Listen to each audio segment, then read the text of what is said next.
Kali ini aku mau review novel yang berjudul Himpunan. Tapi sebelum masuk ke reviewnya, aku mau memperkenalkan identitas novelnya dulu.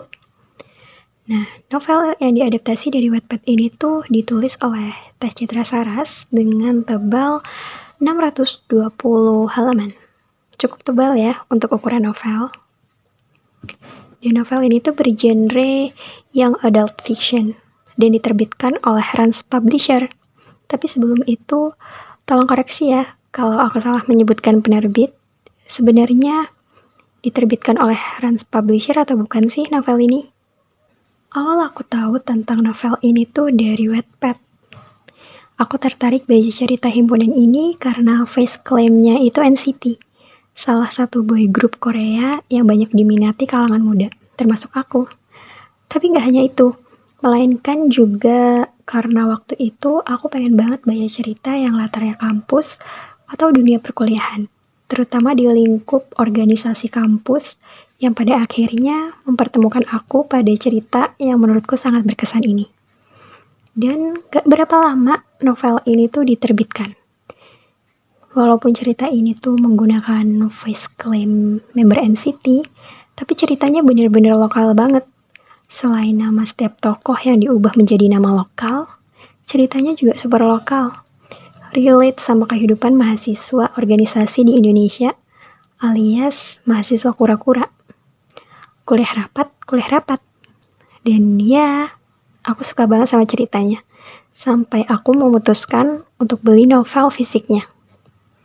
Nah, jadi tuh novel ini bercerita tentang seorang mahasiswa bernama Dimas yang pengen jadi kahim atau ketua himpunan periode baru. Tapi si Dimas ini tuh masih ragu gitu. Kira-kira siapa yang cocok untuk naik jadi wakilnya? Terus ada suatu tokoh nih yang namanya Maraka. Dia menyarankan Dimas untuk merekrut Jeffrey sebagai wakil.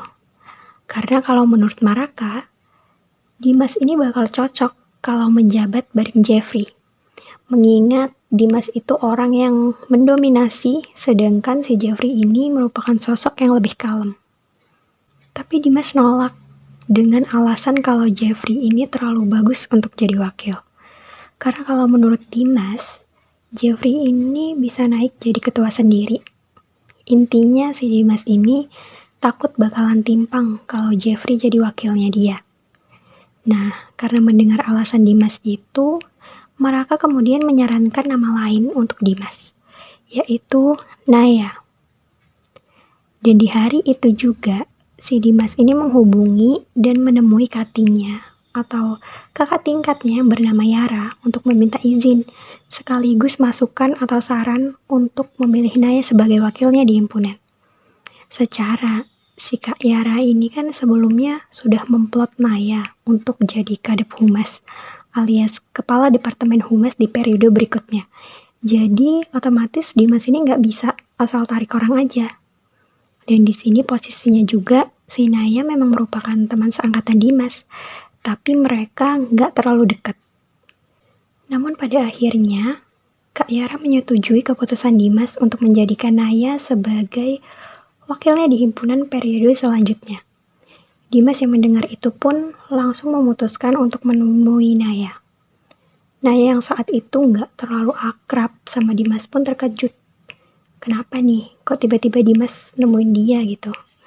Secara mereka nggak dekat, terus tiba-tiba Dimas datang.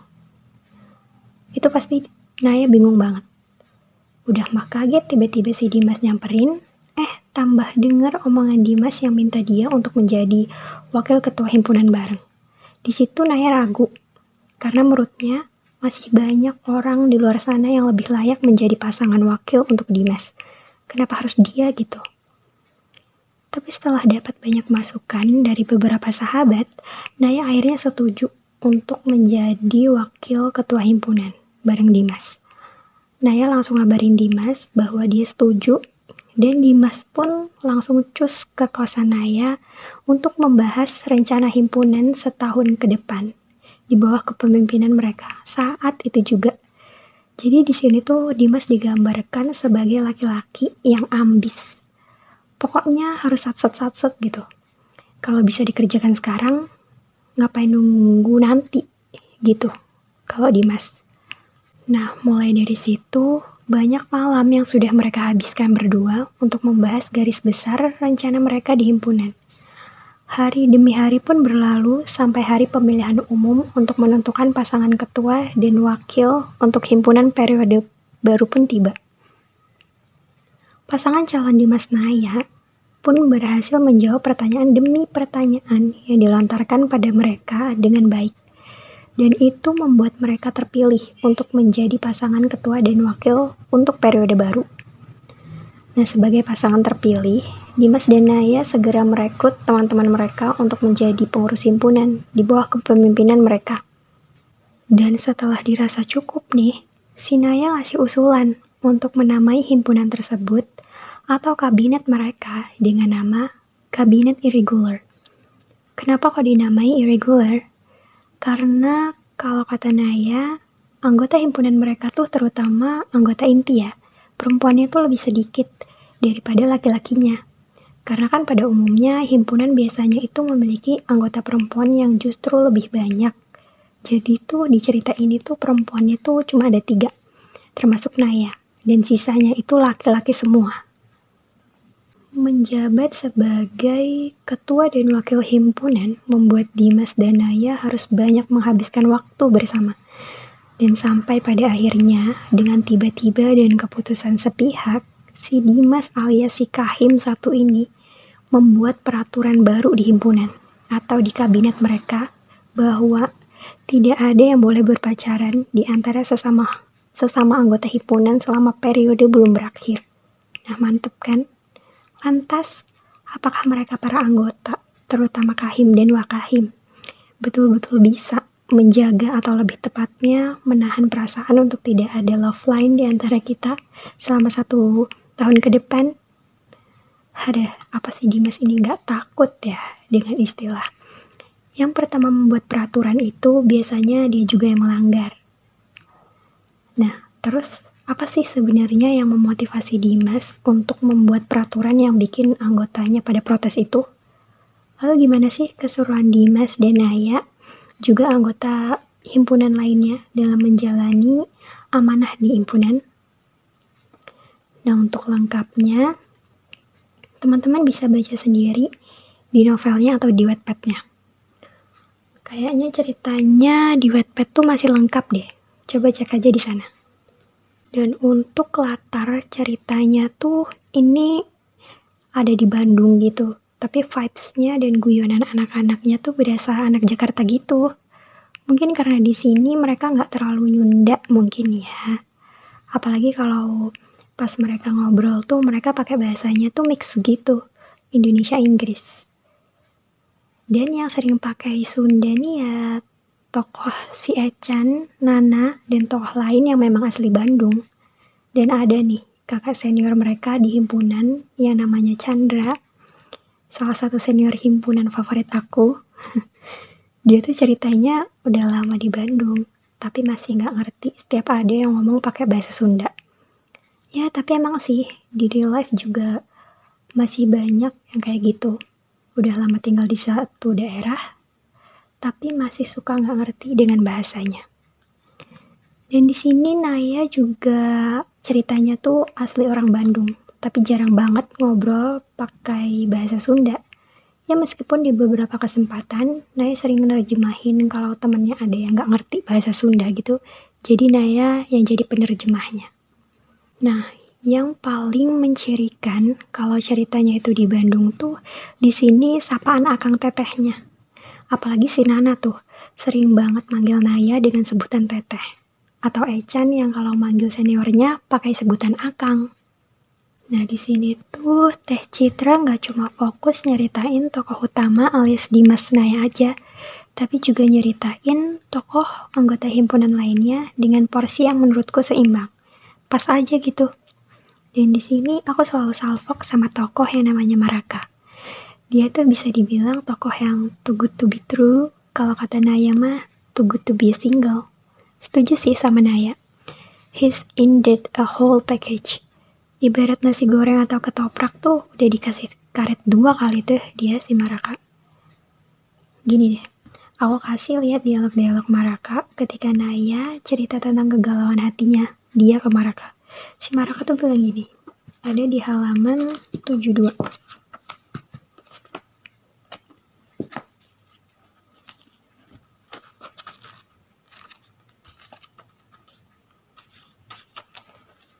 Nah, ini dia. Ini aku tandain biru. Si Maraka bilang kayak gini ke Naya. Being ignored by one guy didn't mean you will be ignored by the rest of the guys in this universe. Lo cuma belum ketemu orang yang tepat aja. Dan ada lagi di halaman 153. Ini dia. Si Maraka tuh bilang, sometimes we are mistaken someone's act of kindness as something else. Some people were burned to be attentive with no exact reason. Lo harus bisa ngebedain mana perhatian yang memang normal dan mana perhatian yang memang mengarah ke sana. Ada beberapa orang yang menganggap perhatian yang mereka kasih untuk lawan jenis itu normal. Kayak beliin makanan, ngingetin untuk istirahat, nganter atau jemput kemana, dan lain-lain. Tapi hal yang dianggap biasa itu bisa diterima dengan berbeda kan? Gue juga berharap lo bisa ngebedain hal itu dengan gak menyalahkan siapa-siapa kalau suatu saat hal yang gak sesuai ekspektasi lo itu terjadi. Punya perasaan lebih itu hak setiap orang, tapi setiap orang yang punya perasaan juga punya tanggung jawab untuk mengelola perasaannya itu sendiri dan gak menyalahkan orang lain atas apa yang dirasakannya. Begitu kalau kata Maraka ke Naya. Sebenarnya masih banyak dialog-dialog obrolan Maraka sama Naya yang aku suka. Tapi nanti terlalu panjang kalau aku kasih tahu. Jadi kalian baca sendiri aja di buku ini ya. Dan tokoh favorit aku selanjutnya yaitu Kak Chandra. Sempat aku singgung tadi, dia itu senior di himpunan, tepatnya dia pernah menjabat sebagai kadep humas. Walaupun awal kemunculannya tuh dia emang ngeselin banget, Pol. Kak Chandra itu tipe senior yang kalau adiknya lagi presentasi, terus dia itu yang suka ngasih pertanyaan-pertanyaan yang bikin adiknya pipis di celana gitu. Saking tegang dan nyebelin banget nih orang. Tapi semakin kesini, ternyata dibalik tengilnya dia, tersembunyi perhatian yang begitu besar pada adik-adiknya di himpunan. Pokoknya keren banget deh beliau ini. Dan Kak Chandra ini termasuk tokoh yang punya pengaruh besar atas perkembangannya Naya di himpunan. Dan Naya aja sampai bilang begini soal Kak Chandra. Itu ada di halaman 447.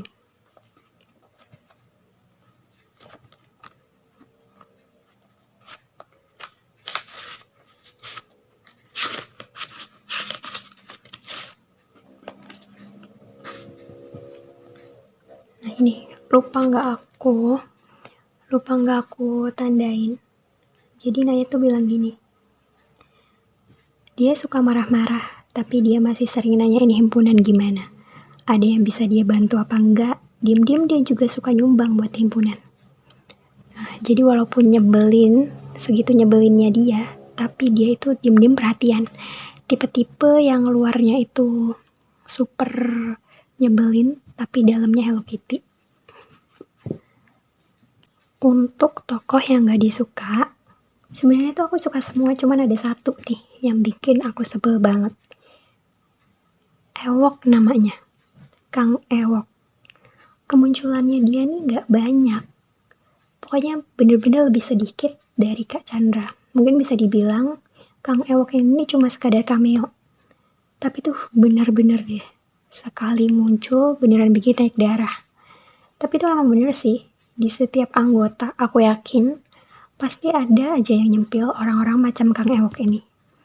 Tipe senior yang gak pernah kelihatan batang hidungnya, cuma muncul di acara penting aja, dan sekalinya nongol malah bikin kerusuhan. Itu aku sebel banget sama tokoh satu itu. Aku gak suka sama karakternya. Dan di novel ini itu banyak banget kutipan-kutipan yang aku suka. Terlepas dari kutipannya Maraka, ada juga kutipan yang lain yang aku suka. Contohnya di halaman 246.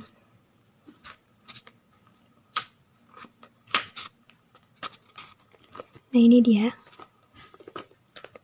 246.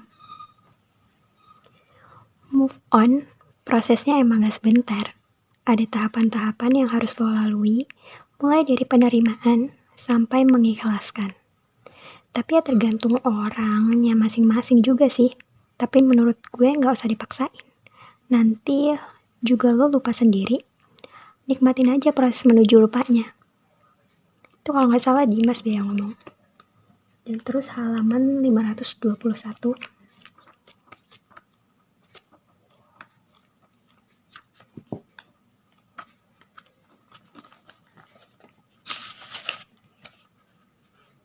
Nah ini dia. Hal yang kamu rasa biasa bisa aja bikin orang kesal. Begitu pula sebaliknya. Makanya kita harus bisa jaga sikap di depan orang. Nah ini bisa banget, kutipan ini bisa banget jadi reminder buat kita semua. Dan yang bikin aku mikir banget tuh ada satu kutipan yang benar-benar bikin aku, apakah yang akan terjadi gitu. Mikir kayak gitu. Ada di halaman 573. Nah ini dia.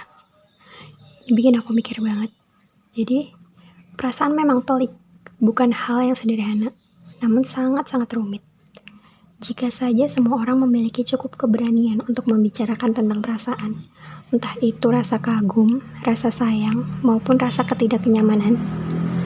Jika saja manusia bisa lebih terbuka terhadap perasaan-perasaan yang luas, apakah mungkin dunia akan menjadi lebih baik atau malah sebaliknya? Mikir banget itu aku baca di situ. Menurut kalian gimana guys? Jika saja manusia bisa lebih terbuka terhadap perasaannya, apakah mungkin dunia akan menjadi lebih baik atau malah justru sebaliknya? Sebenarnya masih banyak lagi kutipan-kutipan yang aku suka dalam novel ini, tapi nanti terlalu panjang kalau aku bahas semua, jadi kita lanjut aja. Dan dari segi covernya, menurut aku ini sih suka banget ya. Ini tuh terlihat simple, tapi nggak terlalu simple gitu. Di cover depannya ini jelas banget tertulis judul himpunan yang gede banget, namun tetap terlihat eye-catching. Terus juga ada ilustrasi mahasiswa-mahasiswi, dan di highlight sama ilustrasinya tokoh Dimas dan Naya. Terus kalau di cover belakangnya itu juga menarik banget. Tuh. Blurbnya itu tuh dibuat kayak memo gitu. Seolah-olah ini memo yang ditujukan oleh Dimas dan Naya. Dan di sini itu ada tulisan Book for Your Joyful Friendship. Bagi yang udah baca ceritanya, pasti setuju banget sama tulisan satu ini. Benar-benar definisi joyful friendship. Terus buku ini juga tuh sebenarnya ada hidden story-nya loh. Ini dia. Tada! Ini bukunya kecil gitu. Lebih kecil dari buku utama. Kayak buku saku, tapi sedikit lebih besar. Kayak novel klasik, berbahasa Inggris gitu deh pokoknya. Ini juga tipis. Buku ini itu sedikit menceritakan tentang masa lalu dan masa depan dari Dimas CS. Jadi itu semacam kayak extra part or bonus chapter gitu loh. Kasih sedikit gambaran. Dan jadi lucu banget ada ilustrasinya.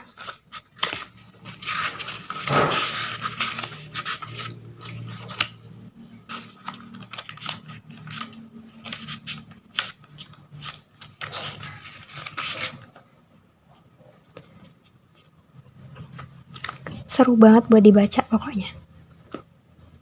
Oh ya, untuk masalah typo yang ada di novel ini, ada typo Ada, cuma sayangnya nggak aku tandain sih, aku lupa. Tapi typonya itu cuman sedikit kok, nggak yang sampai bikin sakit mata gitu typonya. Bener-bener cuma sedikit. Nah, dari keseluruhan yang udah aku ocehin dari tadi tuh, aku sangat merekomendasikan novel ini untuk kalian baca.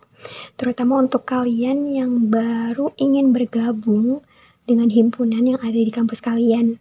Dengan membaca novel ini, kalian akan mendapatkan insight yang berguna.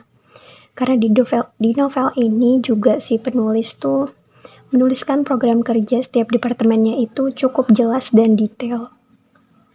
Dan untuk kalian yang sedang menjalani hari-hari kalian di himpunan, aku harap kalian tetap semangat dan sehat-sehat terus ya. Aku tahu kalian pasti capek, namun percayalah bahwa usaha tidak akan mengkhianati hasil. Dan setelah aku baca novel ini juga tuh, aku jadi tahu kalau himpunan memang tempat yang tepat untuk kalian bertumbuh dan mendapatkan banyak sekali pengalaman.